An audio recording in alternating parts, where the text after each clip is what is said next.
بازار دهوکی لوین و جموجولن کرین و فروتنت کم بونه دانه چونکی قیران باشور کردستانه باندوری لسر روشه کریه سالا تقریبا نوت الصادي جل تأثيره في شولي خراكتي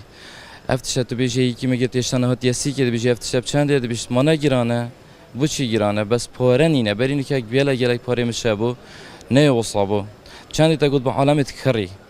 نوکه پارنینه و یا زحمت کتی گله هیوا رمضانه هند جاران به گرانکرنا کلوپلان برنیاز بو لی هند جهن بازرگانی برو واجبیت ایگهی داشکاندنت اخنه سر کلوپلن خو به وی یکیجی بازاری خورتر دیگن هیوا رمضانه دا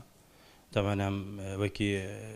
اعلام و رقلام و دین نخوره هم تشت خود فروشین بسعرا کم او تشتت هیوا رمضان دا هم فروشین هم شش هیوا جوی تشتین افروشین يعني ایک هیوا و طبعا هم شوی جواناکین یا ما بس پروژه يعني ما كوب شوی جوکین دهش بتر فروشین باور که ما حساب کردی يعني خلال هیوا رمضان دا پار ما شش هیوا ما تمتوی هیوا نفروتیه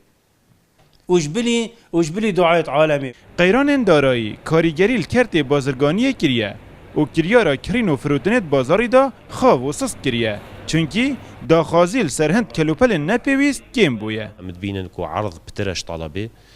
طلبه خلکی سرگلک ماده کم بیه وکو جاران نینه او تشت سرکی کو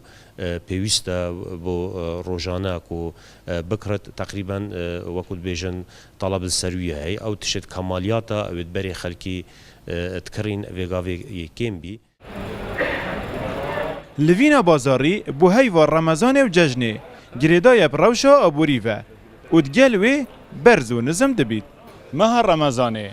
برنیاس بخوردبون و لوینت بازاری دا لپرسا ارزانبون و گرانبون خسترویان دبیتا جه گنگشه ات رمضان افساله دا نهاتونا بدجیو کمبونا موچا کاریگری سر لوینا بازاری جی کریه ایوب نصری روداو دهوک